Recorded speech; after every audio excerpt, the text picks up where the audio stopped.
Bonjour à tous et à toutes. Dans cette vidéo, je me propose de faire une mise à jour de ma vie personnelle, intellectuelle, professionnelle et bien plus en ce début d'année 2017. Donc, puisque ça vous intéresse, demeurez à l'écoute.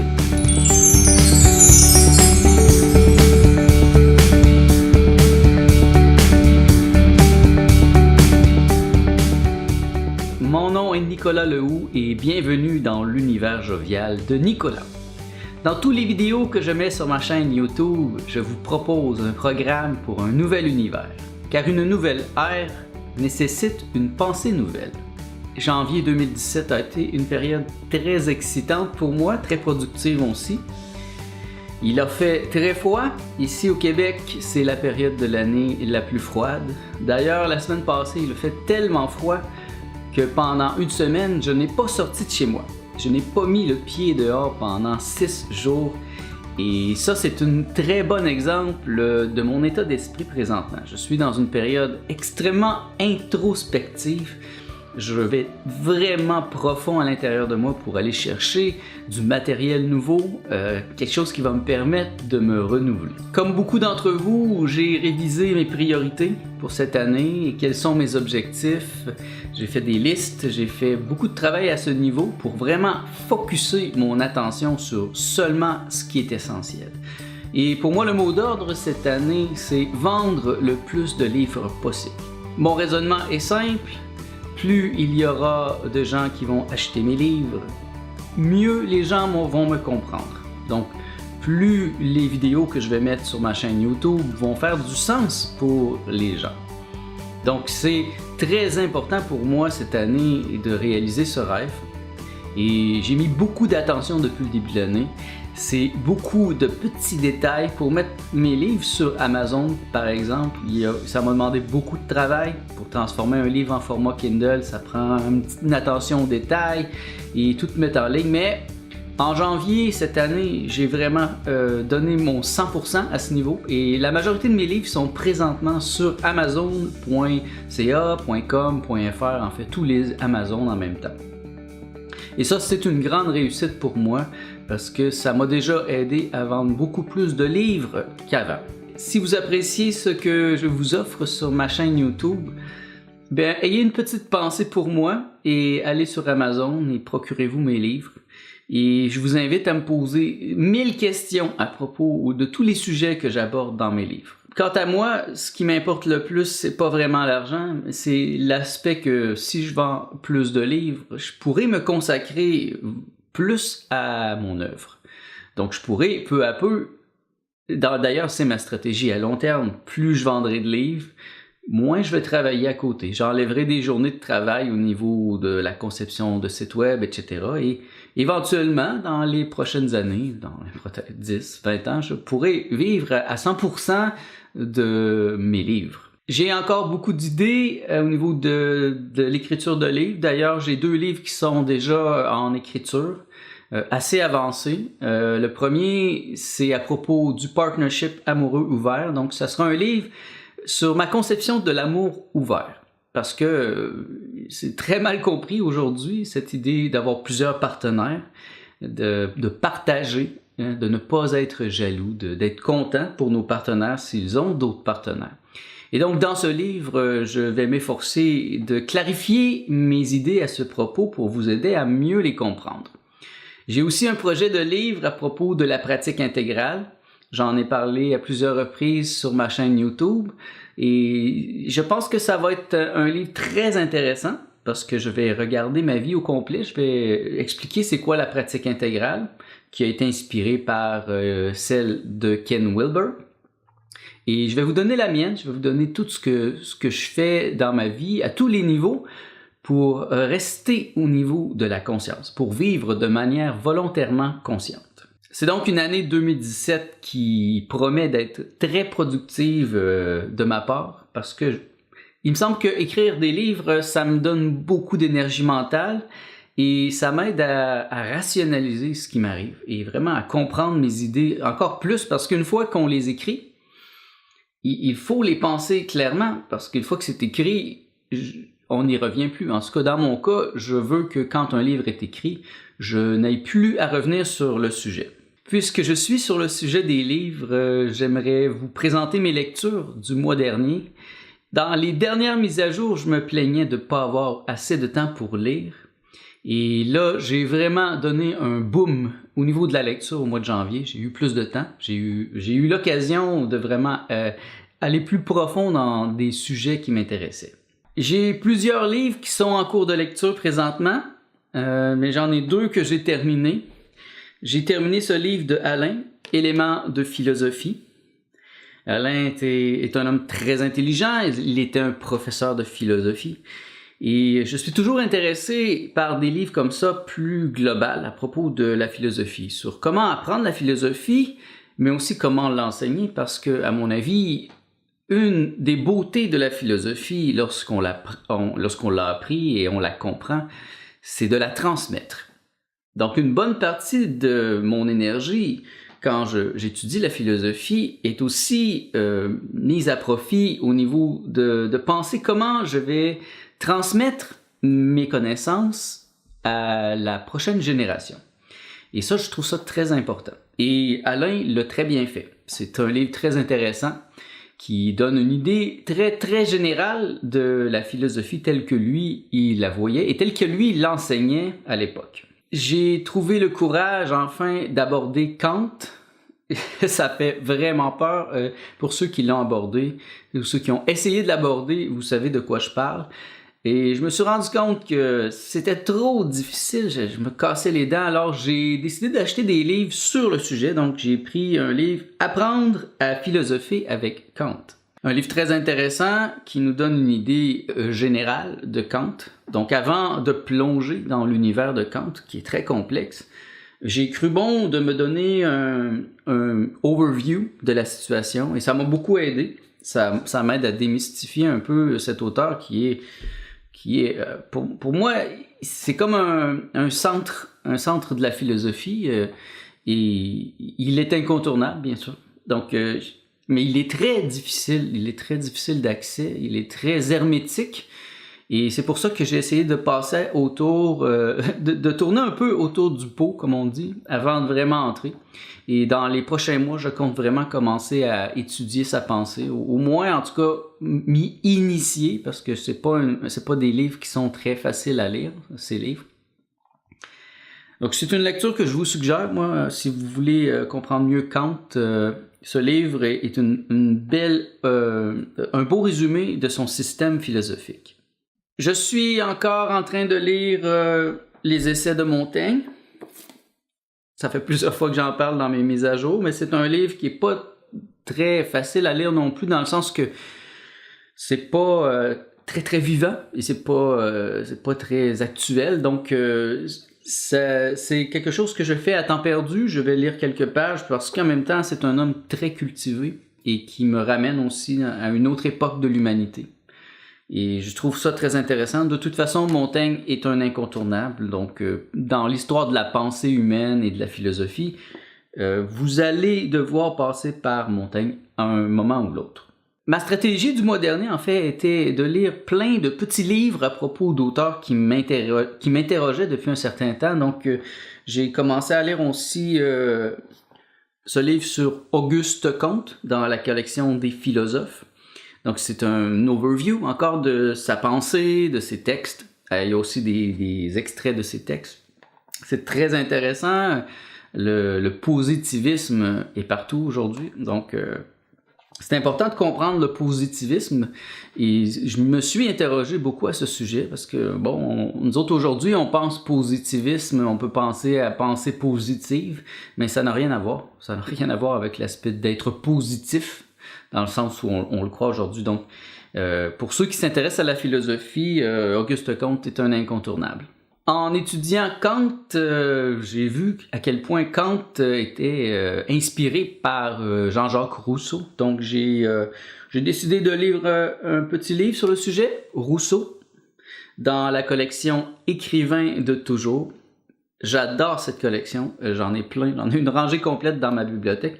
Et je trouve ça excellent pour s'initier à un auteur, parce qu'encore là, il y a sa biographie, ses idées, son œuvre, et il y a des extraits de textes, toujours, donc qui nous permettent déjà d'avoir une idée de ce que l'auteur a écrit, parce qu'il a été très prolifique, Rousseau, et il a changé aussi beaucoup l'idée de la politique dans le monde d'aujourd'hui. Il est encore très influent, il est très important, donc c'est encore un incontournable. Jean-Jacques Rousseau est un incontournable. Donc pour ceux qui s'intéressent à la philosophie, je recommande d'étudier Jean-Jacques Rousseau. Je vous ai parlé souvent de Daniel Quinn. Il a écrit des livres excellents, entre autres Ishmael, qui a vraiment changé ma façon de voir le monde, ma façon de voir la civilisation. Il a écrit plusieurs autres livres, et entre autres ce livre qui s'appelle Providence. C'est un livre en anglais, mais je le recommande à ceux qui ont déjà abordé son œuvre, parce que c'est un peu la genèse de ses idées. Il parle de lui, de son enfance, comment ses idées maîtresses sont apparues au fur et à mesure de l'écriture, de la réécriture, de la réécriture de ses livres. Et ça n'a pas toujours été facile. Et ça, c'est un livre très intéressant. Je n'ai pas terminé, il est encore en cours de lecture, mais pour moi qui ai lu au moins 3 des livres de Daniel Quinn, c'est un livre très riche. Pour ceux qui s'interrogent à ce sujet, j'ai fait une vidéo qui s'intitule « La nouvelle révolution tribale ». Donc, si vous vous intéressez au sujet de Daniel Quinn, vous trouverez beaucoup d'informations dans cette vidéo. C'est avec plaisir que j'ai reçu la semaine passée le nouveau livre de Tim Ferriss, Tools of Titans.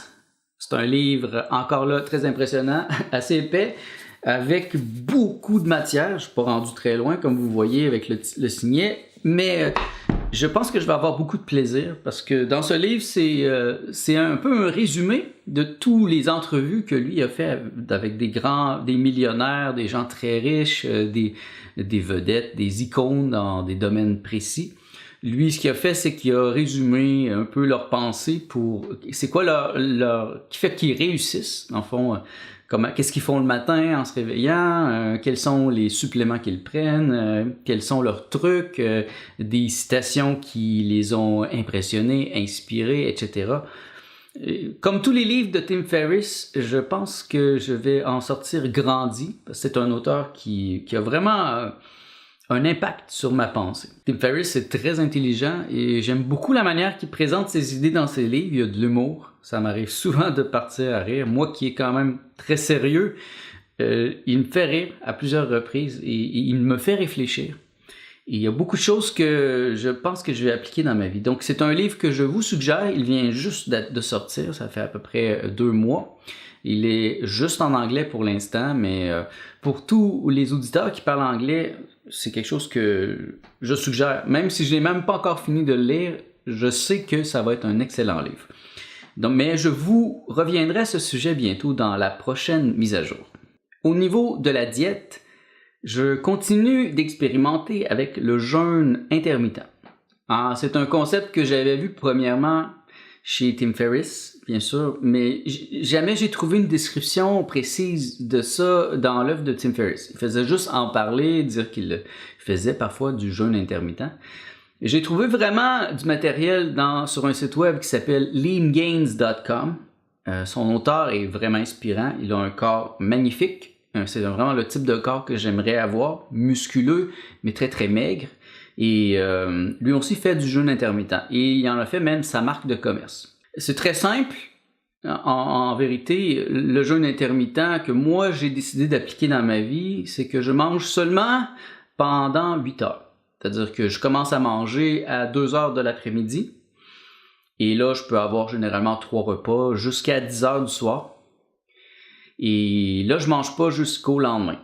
Jusqu'à 2 heures de l'après-midi le lendemain. Donc, il y a une période de 16 heures où je jeûne. Et c'est vraiment intéressant parce que d'une part, je n'étais pas très affamé le matin et je mangeais mécaniquement. Donc, c'était pas très inspirant.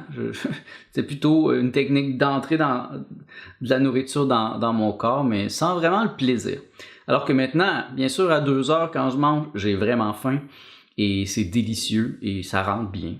Et ça fonctionne bien avec mon énergie. Beaucoup pensent qu'il faut absolument déjeuner le matin. Dans mon cas, ça fonctionne bien maintenant de ne pas déjeuner et de manger juste à 2 heures. Et tout est centré aussi sur mon entraînement. Donc, en commençant à 2 heures et en remangeant vers 4h30, 5h, quand je vais au gym à 7h, j'ai le maximum d'énergie possible. Et quand je reviens, eh bien là, je peux manger un autre repas, un gros repas qui va me tenir jusqu'à la journée d'après. C'est plus technique encore que ça, mais pour ceux que ça intéresse, je vous laisse faire vos propres recherches. Et si vous en faites l'expérimentation, j'aimerais beaucoup avoir vos commentaires et suggestions à ce sujet.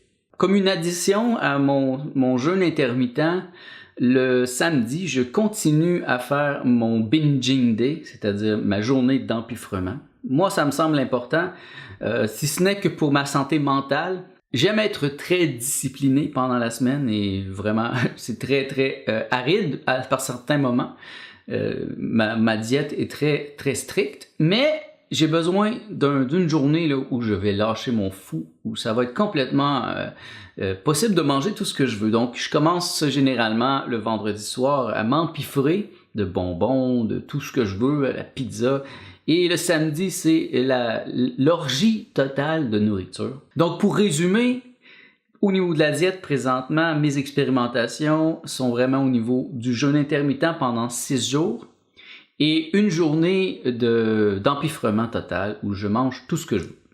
Et dans mon cas, ça fonctionne bien. Je vois des résultats, je vois de plus en plus mes côtes apparaître, je vois mon ventre diminuer peu à peu, sans nécessairement perdre mes muscles. Donc ça, pour moi, c'est très important parce que j'ai quand même mis beaucoup d'énergie à faire de la musculation. Je voudrais pas perdre les muscles parce que je perds en même temps la graisse. Cela m'amène au niveau de l'entraînement. Janvier et février aussi, ça a été des mois où j'ai appliqué plutôt les techniques de Tim Ferriss et aussi de leangains.com, un peu un mix des deux. Je fais un peu ma propre sauce. Mais ce qui, moi, m'a beaucoup intéressé ce mois-ci, au niveau de mon expérimentation, c'est le MED de Tim Ferriss, c'est-à-dire la Minimum Effective Dose. Donc, en français, ça pourrait être la dose minimum efficace. C'est très simple. Par exemple, l'eau bouille à 100 degrés Celsius. Même si vous donnez plus d'énergie et vous faites chauffer l'eau plus, elle va pas être plus bouillante, elle va pas bouillir plus, elle bouille déjà. Donc, ce n'est pas nécessaire d'avoir plus d'énergie mis pour la faire bouillir. Le même s'applique, par exemple, pour quelqu'un qui se fait bronzer. Hein? Quelqu'un qui se fait bronzer 15 minutes par jour aurait beaucoup plus de chances d'avoir plus de résultats que quelqu'un qui va se faire griller une journée pendant 2 heures, qui va attraper des coups de soleil, qui va être obligé d'arrêter pendant une semaine, etc. Donc, l'idée de la dose minimum effective, c'est que il y a un minimum qui est très efficace, que si tu dépasses ce minimum, ça rajoute rien. Donc, pour Tim Ferriss, ça se résume à aller comme 2 fois au gym, 2 fois 30 minutes même, et à avoir plus de résultats que ceux qui vont y aller à tous les jours. Et ça, pour moi, c'est très intéressant. J'ai une vie très occupée, j'ai plein de choses que je veux faire. Donc, si je suis toujours au gym, il y a plein d'autres choses que je peux pas faire. Donc, j'ai testé sa méthode. Leangains.com a une méthode similaire aussi, très simplifiée, avec presque pas d'exercice, mais avec l'idée d'y aller until failure, c'est-à-dire jusqu'à temps que tu n'es plus capable. C'est-à-dire que tu vas faire entre 6 et 8 répétitions, mais la 6e ou la 8e, c'est vraiment le maximum que tu peux faire. Et tu vas vraiment aller au maximum pour seulement une répétition. C'est contre-intuitif. Ça m'est arrivé souvent de sortir du gym ce mois-ci puis de me dire qu'est-ce que je fais là? Parce que ça semble ridicule. Tu vas là pendant 45 minutes, tu fais comme une dizaine d'exercices, mais une fois chaque. 6 à 8 répétitions chaque au maximum. Et avec les buff dudes, j'étais beaucoup plus habitué à travailler beaucoup plus fort et à avoir mal aux muscles tout le temps. Mais c'est une autre philosophie. Et je vais y revenir d'ailleurs bientôt. Mais pour le mois prochain, peut-être l'autre mois aussi, mars, je compte expérimenter à ce niveau, au niveau de la dose minimum efficace. Mais bientôt, je reviendrai aussi vers le plan des 12 semaines des Buff Dudes qui a été très efficace dans mon cas. Donc probablement qu'au mois d'avril, je vais recommencer le plan des Buff Dudes, mais d'ici là, je vais expérimenter avec les idées très intéressantes de Tim Ferriss. Au niveau de mon travail, c'est-à-dire de la création de sites web avec championweb.ca, c'est une période très excitante. D'ailleurs, de toute façon, le mois de janvier et février, depuis les dernières années, est extrêmement occupé. C'est normal. La majorité d'entre vous est en train de penser à votre année, donc vous avez plein de projets, et vous rationalisez ces projets et vous avez des plans stratégiques. Et donc la majorité de mes clients sont dans ce processus-là aussi, donc c'est le début des résolutions et comment aller plus loin dans son entreprise. Donc c'est généralement une période très occupée jusqu'au mois de mars. Présentement, ça me prend beaucoup de discipline pour arriver à tout faire. Je continue de travailler du lundi au jeudi, donc je squeeze tout dans ces 4 jours, ce qui fait que j'ai 3 jours de congé après pour faire ce que je veux. Et j'ai des contrats très intéressants, j'ai des gens vraiment spéciaux qui m'ont contacté dernièrement et aussi des gens avec qui je travaille depuis des années. Et la majorité de mes clients sont des médiums, des praticiens énergétiques, des gens dans la conscience et ce sont des belles personnes. Et franchement, j'ai un grand plaisir à travailler avec eux parce que ça me permet de grandir avec eux et de développer des beaux projets. Parce que moi, j'aime beaucoup les gens qui se font confiance. Et je crois que c'est important dans une entreprise ou dans sa propre entreprise de se faire confiance. Quand quelqu'un m'appelle et me dit « Je veux un site web, mais je n'ai vraiment pas beaucoup d'argent à investir », moi, déjà, ça me dit que cette personne est une perdante, qu'elle n'a rien compris. Il y a des exceptions, mais généralement, ça ne m'inspire pas et je vais souvent dire non à cette personne parce que je crois que c'est important de croire en soi et que si on fait un site web pour son entreprise et qu'on n'est pas prêt à investir l'argent, l'énergie, tout ce qu'il faut pour la faire réussir, eh bien, c'est sûr qu'on va recevoir le salaire de nos pensées.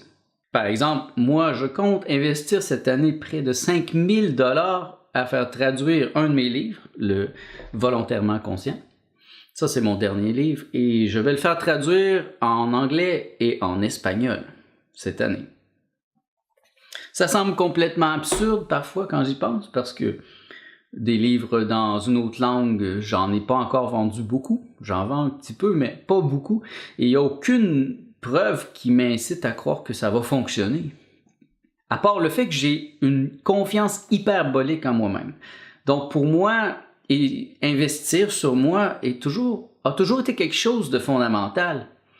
Quand je vois des gens investir sur des REER, des choses comme ça, en faisant confiance aux banques, en croyant qu'un jour, quand ils vont être vieux, ils vont recevoir cet argent, moi, je ris un peu dans ma barbe parce que j'ai aucune confiance aux banques.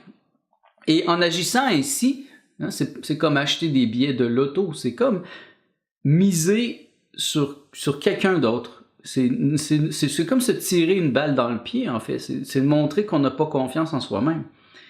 Et moi, je pense que c'est important pour réussir dans son domaine, dans sa carrière, de ne pas avoir peur d'investir, parce que ça nous revient. Et c'est pour ça que dans les dernières années, j'ai investi sur un beau iMac, une belle chaise pour travailler. Ce sont des choses qui semblent pas très importantes pour la majorité, mais si on regarde nos outils de travail, bien, ça nous dit beaucoup sur notre personnalité. Donc, moi, ce que j'aimerais amener comme idée au niveau du travail, pour ceux qui cherchent du travail, c'est de vous faire confiance. Faire confiance en ce que vous êtes et faire confiance en vos possibilités, vos capacités et ne pas avoir de doute.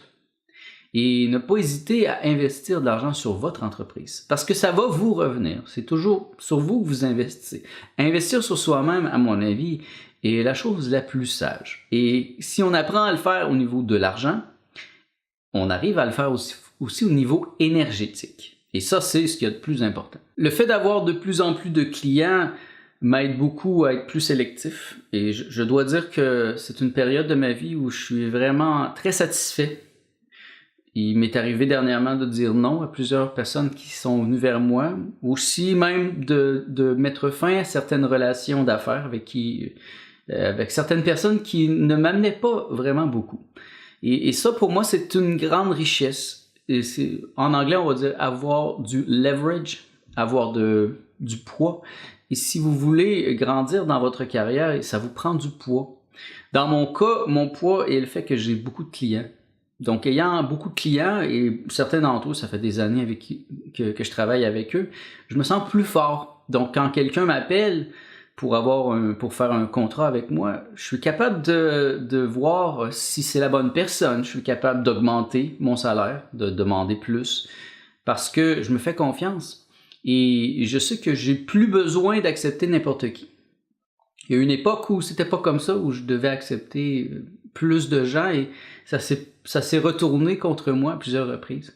Mais maintenant, je suis plus attentif et je cherche à me préserver du temps, préserver mon énergie. Parce que certaines personnes sont des vampires. Ils vont vous vampiriser au niveau de l'énergie, de l'attention. Et ça va toujours être difficile de recevoir quelque chose d'eux. Ils ne vous paieront pas. Ou s'ils le font, ils vont vous faire attendre. Ils vont questionner. J'avais une cliente comme ça qui, parfois, me faisait faire 1 heure de travail sur son site web. Mais elle me questionnait pendant 1 autre heure sur ce que j'avais fait. Parce qu'elle ne voulait pas payer. Donc, c'était une perte de temps qui faisait que mon salaire était 2 fois moindre. Donc, cette femme, elle n'a pas été longtemps dans ma vie parce que finalement, chaque fois que j'envoyais une facture, je recevais une salve d'énergie négative et qui me faisait dépenser de l'énergie. Présentement, mes clients, ils sont beaux et la majorité d'entre eux vont me payer presque dans la semaine même. Plusieurs d'entre eux me payent la journée même. Quand j'envoie une facture, aujourd'hui avec PayPal ou le virement Interact, c'est très facile. Donc, j'ai mes paiements très rapidement. Et ça, c'est une grande source de joie de savoir que les gens avec qui je travaille me renvoient l'ascenseur parce que moi, je suis très rapide. Aussi, quand on me fait des demandes, j'agis rapidement. Et recevoir un salaire rapidement, recevoir le paiement d'une facture rapidement, pour moi, ça, c'est quelque chose de beau. Et vous devriez toujours penser à ça.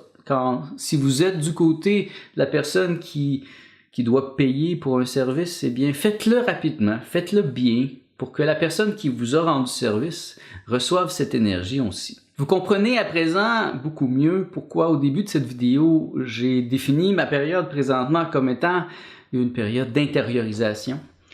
C'est un moment très, très intense où, pour moi, l'image que j'ai présentement, c'est un moment où je décolle.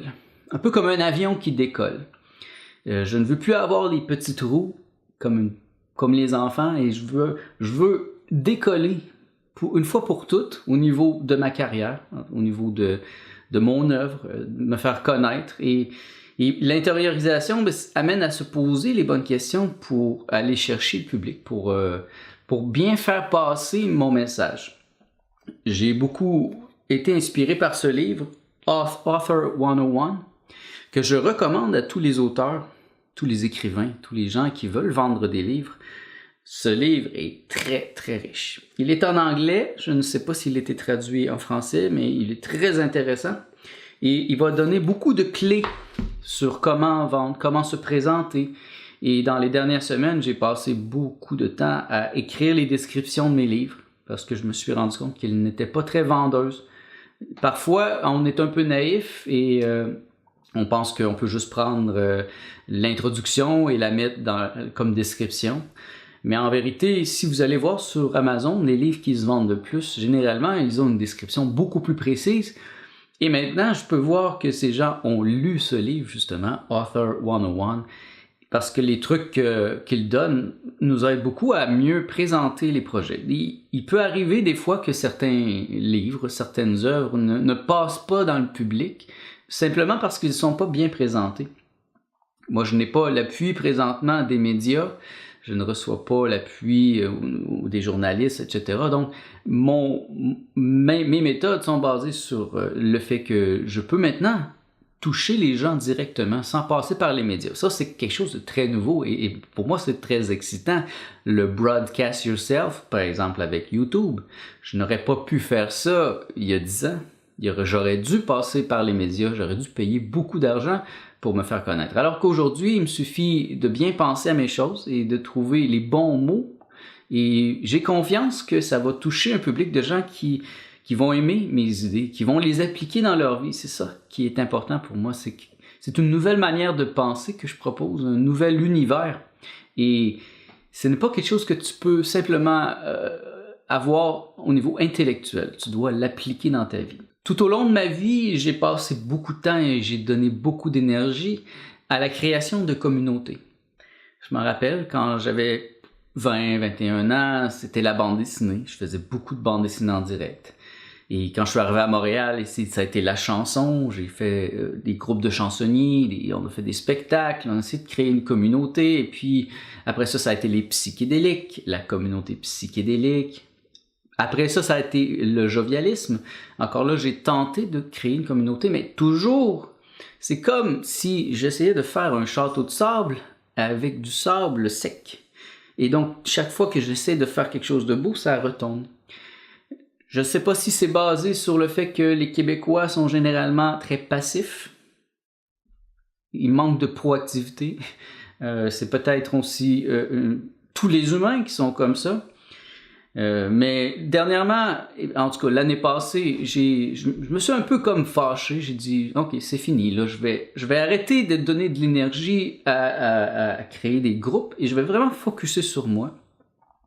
Et si un groupe un jour se forme autour de moi, eh bien tant mieux. Et là, je vais donner beaucoup d'énergie, mais je vais cesser de mettre d'énergie sur les autres. Et je vais me centrer sur moi. Et c'est ça l'enseignement que j'aimerais donner présentement, c'est de vous centrer sur vous-même à tout prix. De ne pas avoir peur de miser sur vous-même, de vous faire confiance. Parce que je m'en rends compte, quand on ne se fait pas complètement confiance, on va chercher de l'aide à côté et ça nous ralentit bien souvent. Se faire confiance, pour moi, c'est vraiment de se donner un être et de se demander ce que je me suis donné à être. Qu'est-ce que je me suis donné à être? Quelle est mon antéléchie? Et ça, c'est très important. Qu'est-ce que vous vous êtes donné à être? Et dans mon cas, ce que je me suis donné à être, c'est un artiste et je veux faire de l'art. Donc, je ne suis pas un créateur de communauté, malgré que j'ai voulu le faire. Mais je suis plutôt un créateur, un artiste. Donc, c'est en focusant sur ça que peut-être un jour j'aurai la chance d'avoir une vraie communauté autour de moi.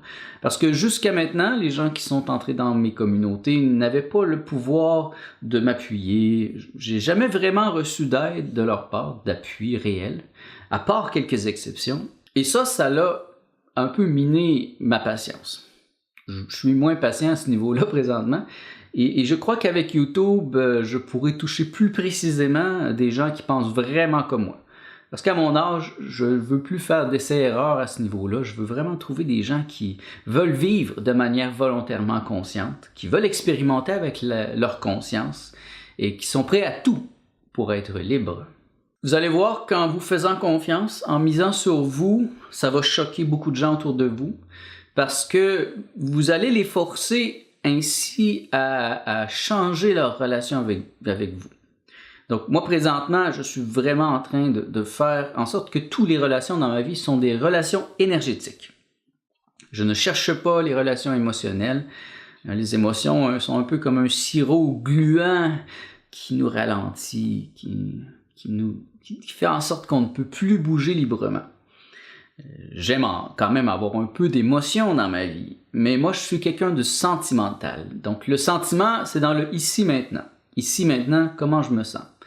Tandis que l'émotion, c'est quelque chose qui est basé sur le futur, le passé. Donc, par exemple, j'ai peur, je pourrais avoir peur que ma compagne me laisse, donc ça me crée une angoisse. Mais c'est pas vrai. Dans le moment présent, tout va bien. Elle est avec moi. Et dans le futur, on verra, on s'arrangera et je crois que tout va bien aller. Donc, je suis plutôt au niveau des relations énergétiques et je force présentement des gens clés dans ma vie à être aussi énergétique. C'est pas toujours facile et parfois ça semble ingrat. Mais pour se préserver soi-même et pour se centrer, pour vous créer un centre de gravité permanent, c'est très, très important d'être capable de vous centrer et finalement de vous mettre en priorité, de vous prioriser, de commencer à investir sur vous-même. Et autant en argent qu'en énergie, combien de gens vous connaissez qui donnent beaucoup aux autres? Ils donnent même plus qu'ils ont eux-mêmes. Et ils se retrouvent sans énergie, vidés, en dépression, etc. Moi, je pense que c'est important, premièrement, d'être complètement centré sur soi-même. Certains vous traiteront d'égoïste, mais en vérité, c'est de la centration. Donc, tant que vous n'êtes pas complètement centré et que vous n'avez pas commencé à rayonner, cessez de donner, cessez de prétendre que vous donnez aux autres, parce que finalement, ce que vous donnez n'a aucune valeur, n'est pas vraiment quelque chose qui va aider la personne à long terme. Mais le jour où vous allez commencer à rayonner comme un soleil, alors votre énergie va commencer à sortir de vous et à se répandre dans le monde.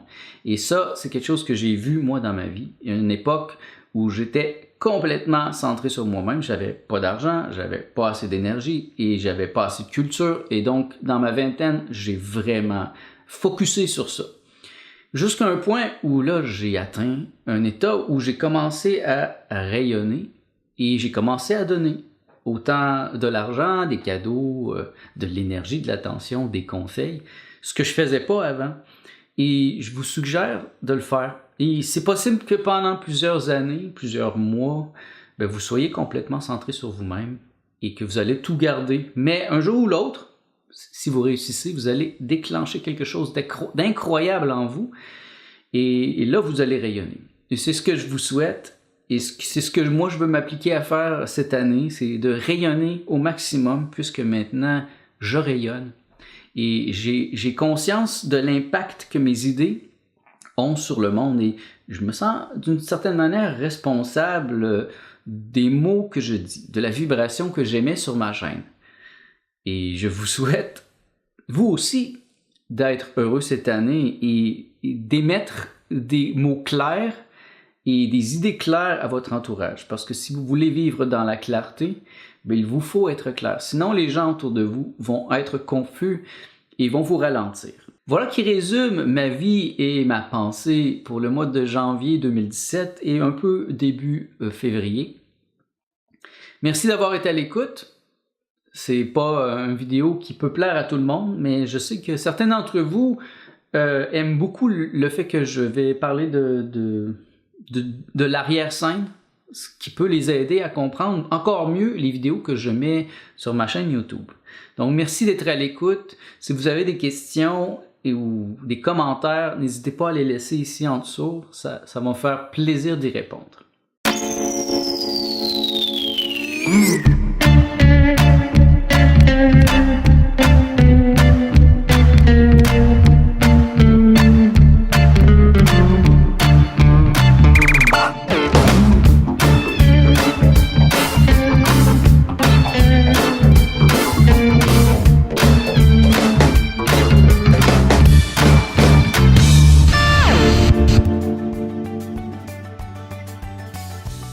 Mon nom est Nicolas Lehoux et merci d'avoir été à l'écoute de l'univers jovial de Nicolas. Si vous avez apprécié cette vidéo, eh bien donnez-moi un pouce, ça va aider d'autres gens à la trouver. Je vous invite à la partager sur vos réseaux sociaux. Je vous invite à vous abonner à ma chaîne YouTube afin de recevoir chaque semaine les notifications à propos des nouvelles vidéos que je vais y ajouter. Car, en effet, chaque jeudi, j'ajoute une nouvelle vidéo sur ma chaîne YouTube. Merci d'avoir été à l'écoute. Je vous souhaite tout le bien que vous pensez de moi.